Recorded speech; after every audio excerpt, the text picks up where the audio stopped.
Esta es la sesión final de la serie Enséñanos a orar, una serie acerca del Padre Nuestro como la oración modelo del Señor Jesús.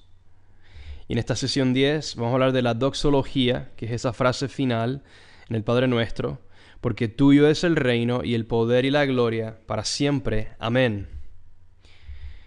Concluyendo esta serie acerca del Padre Nuestro, vamos a hablar acerca de esta doxología, esta declaración final, que tradicionalmente ha sido catalogada como una doxología. Y una doxología es un himno o una fórmula de alabanza a Dios, o una fórmula de palabras que ofrece alabanza a Dios, sobre todo por su obra de creación y redención. Las Escrituras registran varias de estas fórmulas de alabanza que se utilizaban en el culto público y privado. Y vamos a ver varias de estas fórmulas de alabanza. Sin embargo, al indagar un poco, descubrimos que esta frase es mucho más que solo una expresión general de alabanza a Dios. Realmente se trata de una afirmación del pacto de Dios con su siervo David, la cual proclama la restauración de su reino eterno en el día del Señor. En otras palabras, no se está simplemente alabando a Dios en general, sino que se está haciendo algo más específico todavía. Y es que se está afirmando la promesa y el pacto que Dios le hizo al rey David, siglos antes, en relación al reino, al hijo de David, la simiente de David que vendría, y todo lo que eso implicaba. Y esto lo vemos claramente al considerar el pasaje principal de las Escrituras, de donde se sacó la frase, que es Primera de Crónicas 29, verso 11, que dice: Tuya es, oh Señor, la grandeza y el poder y la gloria y la victoria y la majestad. En verdad, todo lo que hay en los cielos y en la tierra, tuyo es el dominio, oh Señor, y te exaltas como soberano sobre todo. Podemos ver el lenguaje casi idéntico entre este verso y la frase doxológica en Mateo 6, 13. Pero de esto vamos a hablar con más detalle en un momento. Vamos a hablar un poco acerca de la historia textual de este pasaje. Esta frase doxológica solo aparece en manuscritos más recientes de Mateo, y por eso se piensa que no formó parte de la versión original de la oración, tal como fuese enseñada por el Señor Jesús. Y de hecho es por eso que en la versión de Lucas, en Lucas 11, la doxología no está incluida, porque se cree inclusive que la versión de Lucas es aún más temprana o más original que Mateo. Pero yo voy a explicar a qué se debe esto. Vamos a escuchar estas citas. La primera de este autor, de apellido Luz, dice: la doxología de 3 partes, que es común en nuestros servicios de adoración, no aparece en los mejores manuscritos o en los manuscritos más antiguos de Mateo. Y un manuscrito, ¿verdad? Para explicar un poco, se trata de los documentos donde fueron escritos, donde estaban el contenido del Nuevo Testamento en griego, en el idioma griego, que fue el idioma original. Y a eso se refieren los manuscritos. Y los manuscritos, habían generaciones de manuscritos. Estaban los más antiguos, que eran, claro está, los más cercanos al tiempo histórico cuando se escribe el Evangelio en este caso. Y estaban manuscritos más tardíos, es decir, manuscritos que vinieron después. Porque los manuscritos, según se iban deteriorando con el tiempo, escribas profesionales hacían una copia a mano del manuscrito más original. Y sucede que los manuscritos más anteriores, los más cercanos al primer siglo, al tiempo de Jesús, no incluían la doxología. Y es a eso a lo que se refiere el autor aquí. En su forma más básica, la doxología está basada en Primera de Crónicas 29:11. El autor también afirma lo mismo. Y está documentada en el Nuevo Testamento en muchas variaciones. Sin embargo, 2 de Timoteo 4:18 y la doxología de 2 partes de la Didach o la Didache, capítulo 8, verso 2, algo que es habitual de hecho en la Didach, muestran que en la iglesia griega el Padre Nuestro era orado con una doxología desde el principio mismo. Las oraciones judías son también inconcebibles sin una doxología conclusiva. Voy a explicar un poco a qué se refiere el autor con algunas de estas declaraciones. Primero, él demuestra, afirma que la frase doxológica, la doxología de Mateo 6, en el Padre Nuestro, está basada en Primera de Crónicas 29:11. Y luego también nos dice que frases muy similares a las que aparecen en Mateo 6:13 luego aparecen en otros pasajes del Nuevo Testamento, como vamos a ver en un momento. Pero más específicamente, pasajes como 2 de Timoteo 4:18, que lo pueden ver ustedes por su cuenta, junto con la doxología que aparece en la Didach, capítulo 8, verso 2. Y la Didach, para explicar un poco lo que era la Didach fue como algo similar a lo que fueron las cartas de los apóstoles, como Gálatas o Efesios. La Didach fue un escrito del primer siglo. El primer siglo se refiere básicamente muy cercano al tiempo de los apóstoles.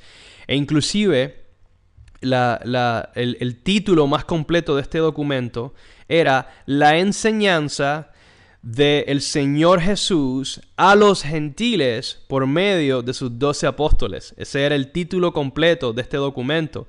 Y de hecho la frase la Didach, significa la enseñanza. Y ustedes pueden inclusive encontrar traducciones al español de este documento si lo buscan en Google. Si ponen exactamente esa frase, la Didach o la Didache, van a encontrar el documento y lo pueden leer. Para mí es muy edificante y porque es sumamente bíblico el lenguaje que utiliza. Y el punto del autor, al hacer referencia aquí a la Didach, es que en este documento el Padre Nuestro aparece tal y como lo vemos en nuestras Biblias en la actualidad, con la doxología. Y esto afirma, siendo la Didach un documento tan temprano del primer siglo, afirma que desde el principio mismo los creyentes ya habían incluido la doxología al resto de la oración del Padre Nuestro. Y de hecho, cuando él habla de la iglesia romana se refiere a los creyentes, a las iglesias en el mundo grecorromano de la actualidad, del primer siglo. Y también nos dice que en la práctica judía de la oración, siempre las oraciones se terminaban con una doxología, como dice por ejemplo Craig Keener, que dice que debido a que las oraciones judías se utilizaban comúnmente en contextos litúrgicos que culminaban con una declaración de alabanza, no debería sorprendernos la adición de la bendición o la doxología, tuyo es el reino, en textos posteriores al texto original de Mateo. Este otro autor también aclara aún más diciéndonos la doxología, porque tuyo es el reino, el poder y la gloria, para siempre, amén, que no se encuentra en Lucas y en los manuscritos más antiguos tampoco se encuentra en Mateo, la vemos por primera vez en la Didach. Pero sería una conclusión completamente errónea suponer que el Padre Nuestro se oraba sin algunas palabras finales de alabanza a Dios. En la práctica judía era completamente impensable concluir una oración con las palabras "la prueba". En el judaísmo, las oraciones a menudo se concluían con un sello, una frase de alabanza formulada espontáneamente por la persona que estaba orando. Esta fue sin duda la intención de Jesús con el Padre Nuestro y lo que la congregación hacía en el periodo más temprano. Posteriormente, cuando el Padre Nuestro comenzó a ser utilizado cada vez más en el servicio como una oración común, se consideró necesario establecer una formulación fija de la doxología. Entonces, Jesús seguramente esperaba que sus discípulos asumirían tal práctica de la oración, de manera tal que ellos también iban a incluir una doxología al final del Padre Nuestro que les enseñaba. Por lo tanto, no debemos de sentirnos raros de que en los textos más antiguos de Mateo, en los manuscritos, no apareciera la doxología, pero sí en los posteriores. Porque seguramente aún entre Jesús y los apóstoles, ellos de seguro concluían su oración con una doxología. Simplemente se hacía de manera espontánea. Luego se decide fijar la doxología que tenemos en la actualidad para hacerlo más oficial y más formal en relación específicamente al texto de los evangelios. Otro punto muy importante acerca de la adición posterior de la frase al texto original es que al tomar en cuenta que 1 de Crónicas 29 fue el pasaje principal de donde la sacaron, podemos ver la interpretación que los primeros creyentes tenían acerca del Padre Nuestro. Era una oración por la venida del reino del Hijo de David, quien por medio de un nuevo éxodo reuniría a la congregación de Israel, restauraría Jerusalén y reedificaría el templo. Lo que quiero decir con esto, es un punto muy vital, es que el hecho de que una frase doxológica de Primera de Crónicas 29 fuera añadida al Padre Nuestro significa que para los creyentes el Padre Nuestro y la teología del Padre Nuestro correspondía a todo aquello que ocurre en Primera de Crónicas 29. Y es por eso que vamos a hablar de Primera de Crónicas 29. Después de 40 años de reinado sobre la casa de Judá y la casa de Israel, al acercarse el final de su vida, el rey David hace 3 cosas extremadamente significativas relacionadas a su dinastía. La primera es que hace preparativos para la edificación del templo de Yahweh o de Jehová, el Dios de Israel, el cual serviría como centro gubernamental de la tierra y por ende sería la culminación del establecimiento de su reino. Así que esta es la primera cosa. David culmina los preparativos para que se edificara este templo. Número 2. Él congrega a la nación de Israel, llamada a servir como reyes y sacerdotes, para que colaboren en la edificación del templo. Y número 3, David proclama a su hijo Salomón como rey de Israel, es decir, heredero, y por lo tanto, edificador del templo. Y antes de entrar en los pasajes de Primera de Crónicas 29, es importante aclarar que esta función y este evento particular que vamos a ver es algo muy, muy, muy significativo en relación al plan de redención del Señor, en relación a la elección de Israel, la elección de Jerusalén, la determinación del Señor de establecer su santuario y su templo en la tierra, y la responsabilidad dada al rey de Israel, como la nación elegida, de edificar este templo. Una responsabilidad que no le corresponde, ni le ha correspondido, ni le corresponderá a nadie más en toda la historia. Y por lo tanto, no hay tal cosa como otros ungidos que edifican templos para Dios. Solo el Señor ha delegado que sea el rey de Israel quien lo haga. Y sabemos que por lo tanto, en última instancia, será Jesús quien edificará este templo en Jerusalén en su venida. Ese es un punto muy importante. Pero entrando al texto, los versos 1 al 3 dicen: Entonces el rey David dijo a toda la asamblea, o la congregación: Mi hijo Salomón, el único que Dios ha escogido, es aún joven y sin experiencia, y la obra es grande, porque el templo no es para hombres, sino para el Señor Dios. Con toda mi habilidad he provisto para la casa de mi Dios.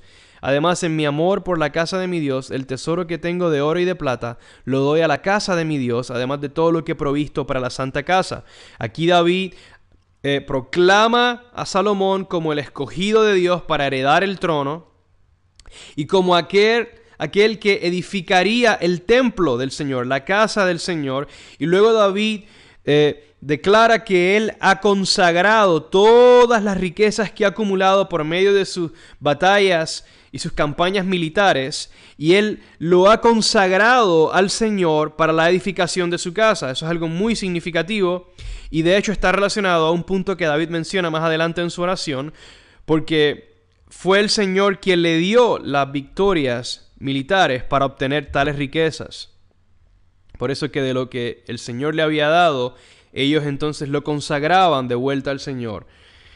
En los versos 5 al 9, David entonces llama al pueblo a ofrecer voluntariamente de sus propias riquezas y que las consagraran para la edificación del templo. Y el pueblo lo hace voluntariamente y ellos se regocijan junto con el rey, se alegran en gran manera.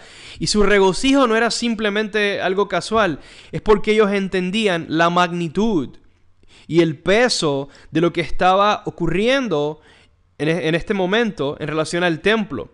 Ellos sabían que esto iba a redundar en la gloria del Señor viniendo a la tierra y el conocimiento de su gloria extendiéndose a las naciones, junto con muchas otras cosas extremadamente significativas.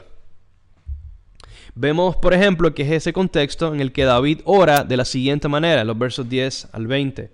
David bendijo a Yahweh o al Señor en presencia de toda la asamblea y dijo: Bendito eres, oh Señor, Dios de Israel, nuestro Padre. Suena familiar, ¿verdad? Mateo 6. Por los siglos de los siglos.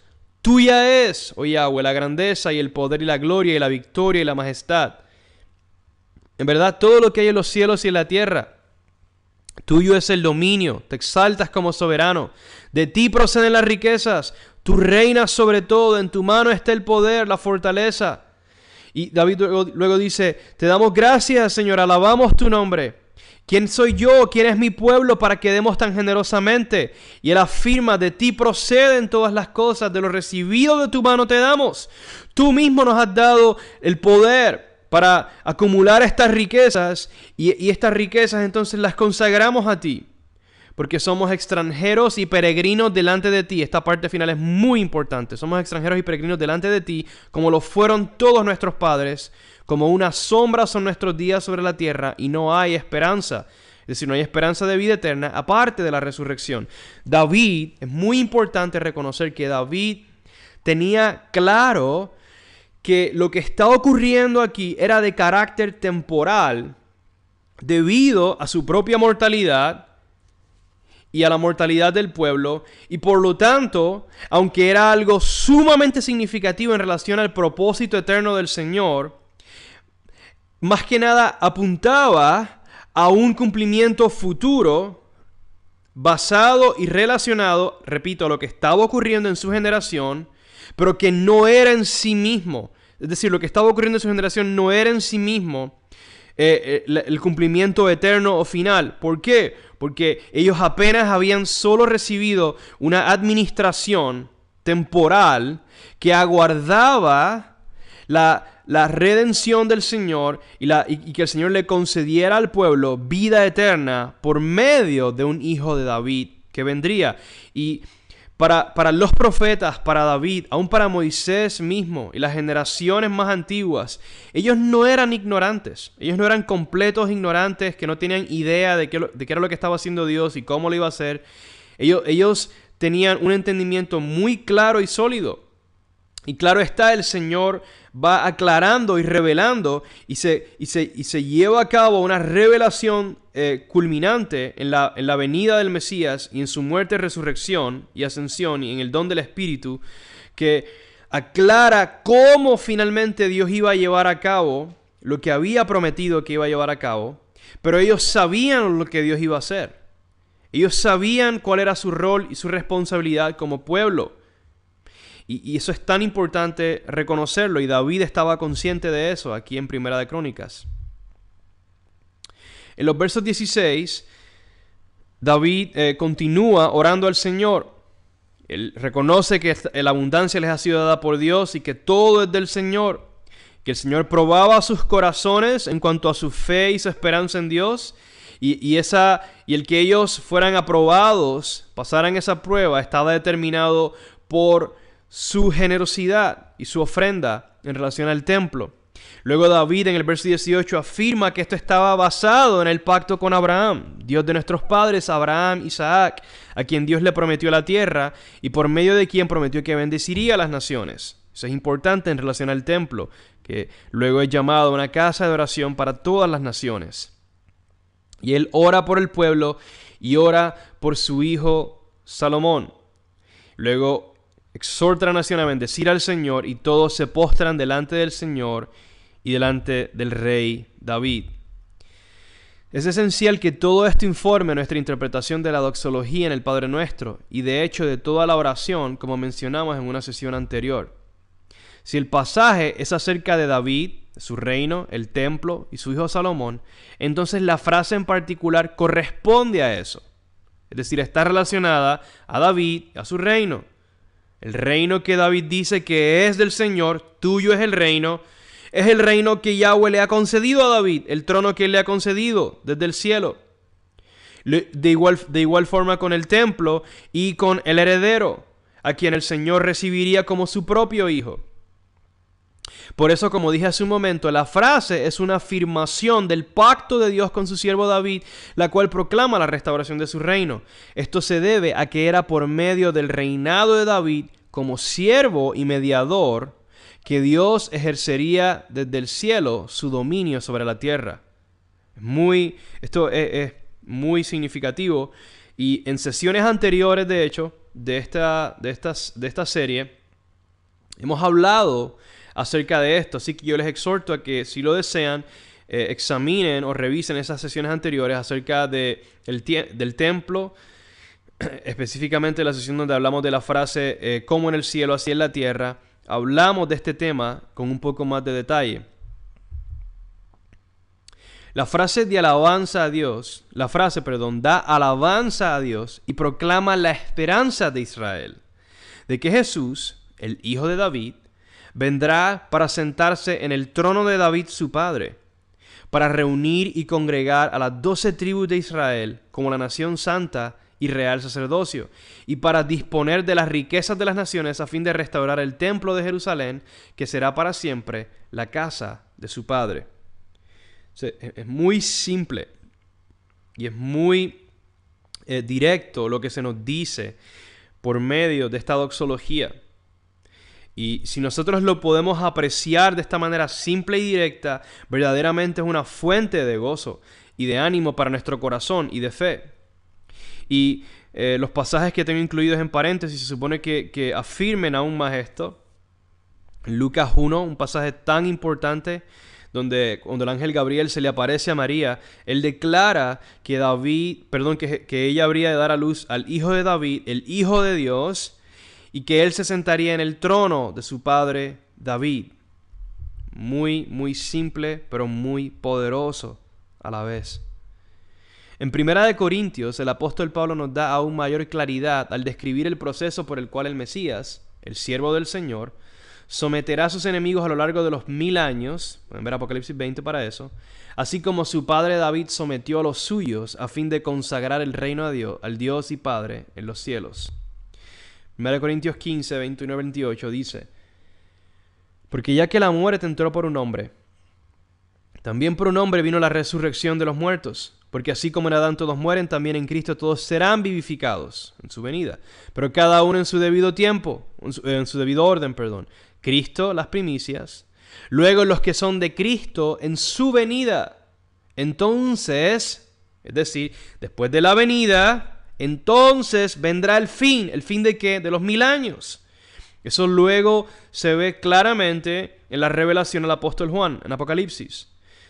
Cuando él, después de los 1000 años, cuando él entregue el reino al Dios y Padre, tuyo es el reino, como dijo David. Aquí Jesús va a declarar lo mismo cuando entregue el reino al Dios y Padre, después que haya terminado con todo dominio y toda autoridad y poder. Pues Cristo debe reinar hasta que haya puesto a todos sus enemigos debajo de sus pies. Y el último enemigo que será eliminado es la muerte, porque Dios ha puesto todo en sujeción bajo sus pies, pero cuando dice que todas las cosas están sujetas a Él, es evidente que se exceptúa aquel que ha sometido a Él todas las cosas. Y cuando todo haya sido sometido a Él, entonces también el Hijo mismo se sujetará a aquel que sujetó a Él todas las cosas, para que Dios sea todo en todos. Este pasaje le da aún mayor sentido y significado a esa famosa realidad, esa declaración de que tuyo es el reino, el poder y la gloria. El Mesías vendrá, Él someterá bajo su autoridad a todo poder, a toda nación, toda lengua, toda tribu, aún los poderes en los cielos se someterán a su autoridad. Y una vez Él haya llevado a cabo todo este proceso a lo largo de 1000 años, como el siervo de Yahweh, entonces Él entrega el reino y Él, podemos asumir que le dirá al Padre: tuyo es el reino, tuya es la gloria para siempre. Otros pasajes de las Escrituras hacen eco de las palabras del rey David en 1 Crónicas 29 y también nos ayudan a entender la doxología, como por ejemplo Abdías 1, 15 y 21. En el 15, Abdías dice: porque se acerca el día del Señor sobre todas las naciones. Como tú has hecho, te será hecho. Tus acciones recaerán sobre tu cabeza. Así que el contexto es apocalíptico. Se trata del fin del siglo y el día del Señor. Y en el verso 21, el profeta declara que los libertados es decir, el remanente judío, subirá al monte Sión para juzgar al monte de Esaú, y el reino será de Yahweh. Un lenguaje muy similar. Tuyo es el reino. Este pasaje es muy importante porque Esaú, sabemos, fue el hermano mayor de Jacob, pero a Jacob se le concede la primogenitura y el Señor declaró inclusive de antes de que nacieran que el mayor, Esaú, serviría al menor. Y aquí vemos al profeta dando testimonio de eso cuando afirma que en el siglo venidero Esaú estaría bajo la autoridad de su hermano menor, Jacob, es decir, Israel, porque claro está, se trata del reino que posee el Señor como heredad, es el reino de Israel, el reino de Israel. También en el Salmo 22, versos 27 al 28, dice: todos los términos de la tierra se acordarán y se volverán al Señor, y todas las familias de las naciones adorarán delante de ti. Así es que serán benditas las familias de las naciones en el contexto del pacto con Abraham, por medio del reino y de la salvación que el Señor proveerá durante su reino. Porque del Señor es el reino y Él gobierna las naciones. Esa es la declaración. Tuyo es el reino y Él habrá de gobernar las naciones directamente por medio de su Mesías. El Salmo 145, 10 al 13 dice: Señor, tus obras todas te darán gracias y tus santos te bendecirán en el siglo venidero, claro está. La gloria de tu reino dirán y hablarán de tu poder para dar a conocer a los hijos de los hombres tus hechos poderosos y la gloria de la majestad de tu reino. Tu reino es reino por todos los siglos y tu dominio permanece por todas las generaciones. Esto nos habla acerca de los santos, una frase que designa a Israel, cumpliendo con su llamado en el siglo venidero de ejercer dominio en el contexto del reino y dar a conocer al resto de los hijos de los hombres, los hijos de Adán, las naciones, los hechos poderosos de Dios y la gloria de su reino. Es por eso, claro está, como Pablo afirma en Romanos 11, que nuestra esperanza es el cumplimiento de Israel, que es de lo que habla este salmo.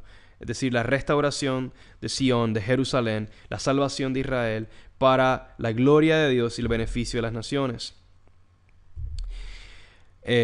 Ahora vamos a entrar un poco en los salmos. La frase doxológica en 1 Crónicas 29:10, que dice: bendito eres, oh Yahweh, Dios de Israel, es la frase que precede a la frase en el verso 11 de la que hemos estado hablando hasta ahora. Esta frase también es muy relevante para nuestro estudio, ya que esta predomina en los salmos y así demuestra aún más lo que realmente significa la doxología final del Padre Nuestro. Cada una de las 5 secciones principales del Salterio, que están ahí entre paréntesis, los Salmos 1 al 41 y así sucesivamente, culmina con una doxología así. Estas doxologías son como juntas o costuras que unen a esas 5 secciones en un mensaje singular centrado en la esperanza davídica. En otras palabras, el mensaje principal del libro de los Salmos, como un todo, es el evangelio acerca de la restauración de la dinastía de David. En otras palabras, la venida del hijo de David. El libro de los Salmos no es una colección arbitraria de poemas y canciones que no tienen ninguna relación entre sí. Por el contrario, el libro de los Salmos, bajo la inspiración del Espíritu Santo, fue compilado y fue presentado y canonizado de manera tal que comunica un mensaje particular acerca de este Mesías, acerca del Hijo de David, que es Jesús. Y estas doxologías se ven en el Salmo 41, verso 13, bendito sea el Señor Dios de Israel. Salmo 72, 18 y 19, bendito sea el Señor Dios de Israel, el único que hace maravillas, bendito sea su glorioso nombre para siempre, sea llena de su gloria toda la tierra, amén y amén. En el 89, verso 52, bendito sea el Señor para siempre. En el 106, 48, bendito sea el Señor Dios de Israel, desde la eternidad y hasta la eternidad. Y en el 145, verso 21, dice: mi boca proclamará la alabanza del Señor y toda carne bendecirá su santo nombre eternamente y para siempre. Y luego en los Salmos 146 al 150 se ve básicamente el cumplimiento de esa realidad de que toda carne bendiga su santo nombre. Por lo tanto, estas son las doxologías particulares del libro de los Salmos que unen el libro como un todo y a su vez hacen aún más evidente ese mensaje singular acerca de la dinastía restaurada de David. En los evangelios y en las cartas de los apóstoles nos topamos con varios pasajes de carácter hímnico que reflejan el mismo sentido que los salmos, dándonos mayor luz en cuanto a la conclusión del Padre Nuestro. Vemos en Marcos 11 que las multitudes decían: bendito el que viene en el nombre del Señor, bendito el reino de nuestro Padre David que viene, hosana en las alturas.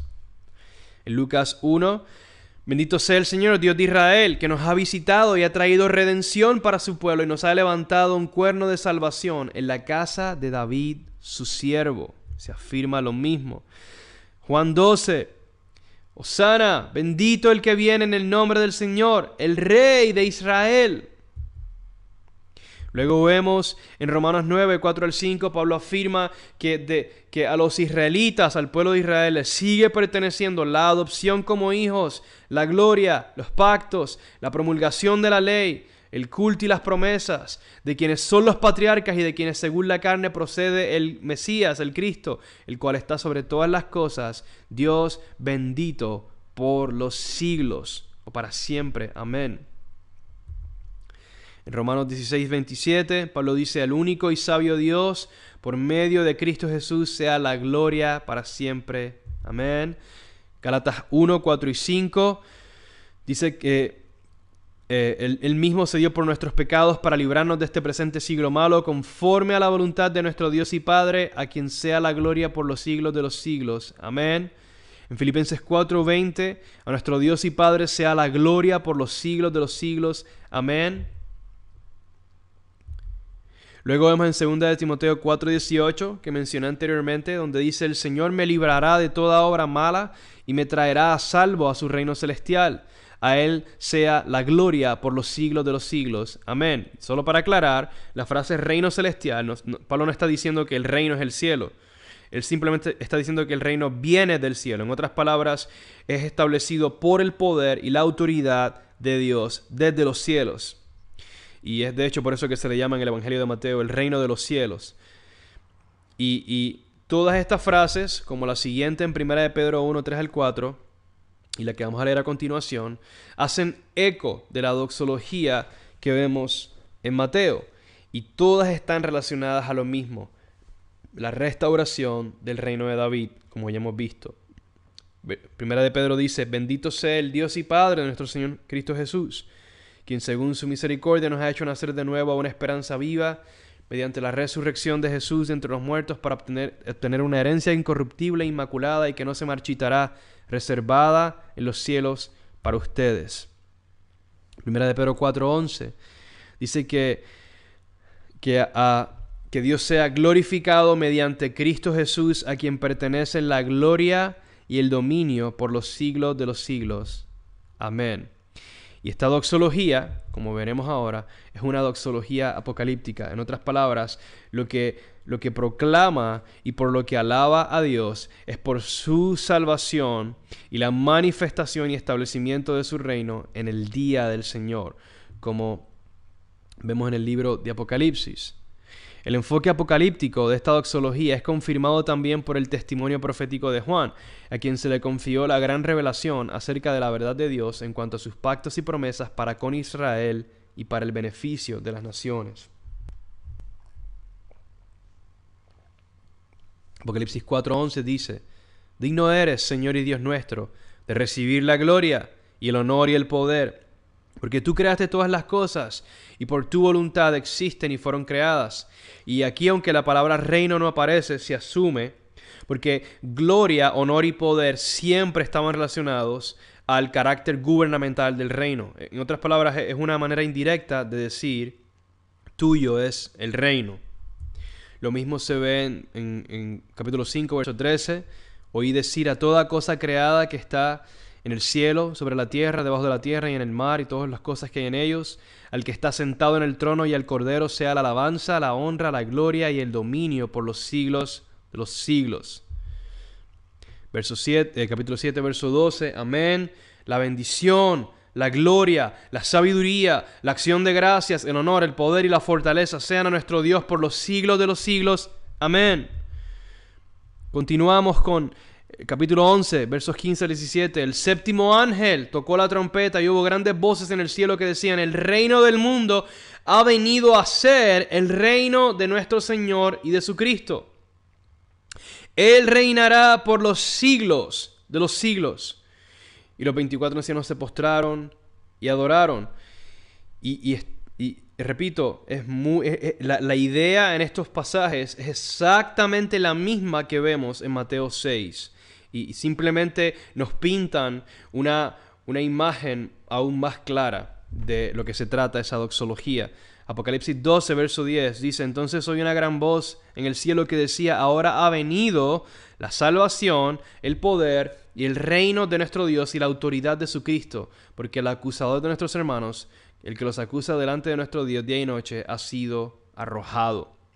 Todo, obviamente, ocurriendo en el día del Señor.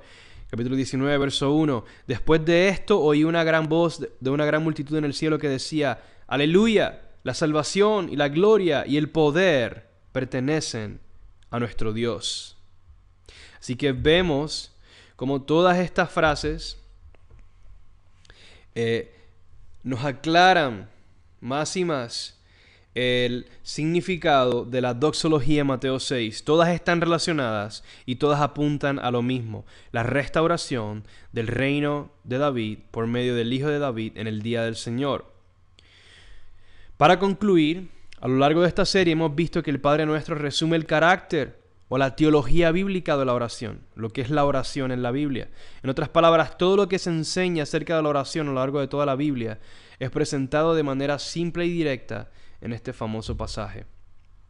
Por esa razón, como la oración modelo, el Padre Nuestro enfoca nuestra devoción y petición como creyentes en la esperanza apocalíptica de la nación de Israel, que es la venida del reino de Dios en el día del Señor. Y por tanto, nos llama a la perseverancia por el camino de la cruz a la luz de ese día. En consecuencia, esta oración define la causa o el motivo de la oración para nosotros, los creyentes. Que en su gran amor y verdad, el Dios de Israel nos ayude a crecer en fe, esperanza y amor en una vida ferviente de oración que espera pacientemente por el cumplimiento de Israel en la venida de nuestro amado Señor Jesús, el Mesías de Israel, el Hijo de David. Amén.